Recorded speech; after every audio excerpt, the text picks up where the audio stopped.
से एक स्टॉक जो कहते हैं ना बहुत चला नहीं था, अभी थोड़ा चलने लगा, वो है रिलायंस इंडस्ट्री। मेरे रेडार में वो भी रहेगा। ऑफ कोर्स ऑयल ऊपर जा रहा है तो वो तो बेनिफिट है, लेकिन आगे जाके डीमर्जर कभी ना कभी होगा जियो का और रिलायंस रिटेल में भी नेक्स्ट ईयर, जियो का इस साल हो सकता है। तो एक बड़े ट्रिगर पॉइंट है और मार्जिन थोड़ा इंक्रीज होगा, क्योंकि अगर ये क्राइसिस थोड़ी ज्यादा चलती है 1-2 वीक, तो ऑयल ऊपर रहेंगे तो उनको डायरेक्टली फायदा होता है। तो रिलायंस थोड़ा अभी ऊपर आया, लेकिन यहाँ से भी मुझे एक अच्छा वैल्यू पिक लग रहा है।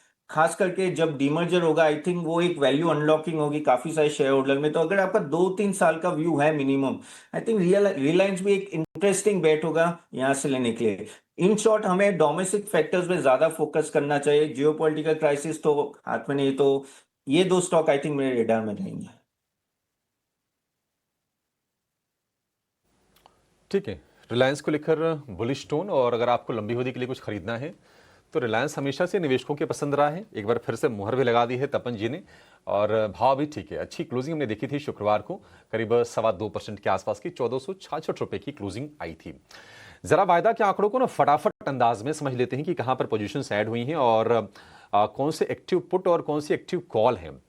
हमारे साथ जुड़ गए हैं हमारे सहयोगी पुलकित। पुलकित, पहले देखिए जो रेजिस्टेंस थे बाजार पे सपोर्ट का काम कर रहे हैं और एफआईज की तरफ से भी बढ़िया शॉर्ट कवरिंग के संकेत मिल रहे हैं।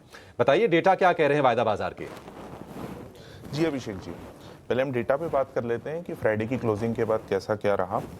तो जी इंडिया विक्स को देखा जाए तो अभी करंटली 13.67 पे है। हाँ, आज मार्केट थोड़ा सा डाउन खुलेगा तो ये थोड़ा सा शूट अप होएगा, बट अभी भी ये कंफर्टेबल पोजीशन में है। वहीं हम पीसीआर पुट कॉल रेशो की बात कर लेते हैं। तो जो निफ्टी का फ्राइडे के दिन क्लोजिंग के बाद रहा वो करीब 1.18 के ऊपर था, और जो बैंक निफ्टी था वो 0.86 के ऊपर था। तो दोनों अभी कंफर्टेबल पोजीशन में, कोई बहुत ज़्यादा ऐसी समस्या की बात नहीं है।